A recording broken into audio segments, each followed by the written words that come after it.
Only 120 intake ఉన్న ఈ college ఈ రోజు మోర్ దెన్ 2600 ఇంటేక్ రీచ్ అయింది college.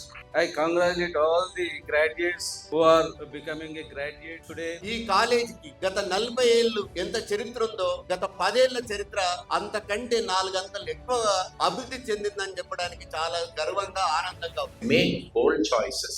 Execute your own path. The world needs your voice. మీ అందరికీ కూడా రోల్ మోడల్ అంటే ఎక్కడో దూరంగా చూడక్కర్లేదు. ఇక్కడే మన కాలేజ్ స్థాపించిన ఫౌండర్ చైర్మన్ కాకా గారి చరిత్రే ఒక పెద్ద ఎగ్జాంపుల్. మనకి 80% వచ్చిన ప్రతి స్టూడెంట్ కి స్కాలర్షిప్ ఇవ్వడం జరుగుతుంది. ఇట్లాంటిది ఏ కాలేజ్ లో జరగదు. ఎందుకంటే కాకా గారు ఆ రోజు ఏదైతే కలలు కన్నారో ఈ వీకర్ సెక్షన్స్ నుంచి వచ్చిన ఫ్యామిలీస్ నుంచి వచ్చిన స్టూడెంట్స్ కి ఎటువంటి కష్టము ఎదురు మేము మీకు ఉన్నాము అనే భరోసా ఇచ్చి ముందుకు తీసుకెళ్తూ ఎటువంటి సహకారాన్ని ఇవ్వడానికి ఫర్ ఎవర్ వి అంటే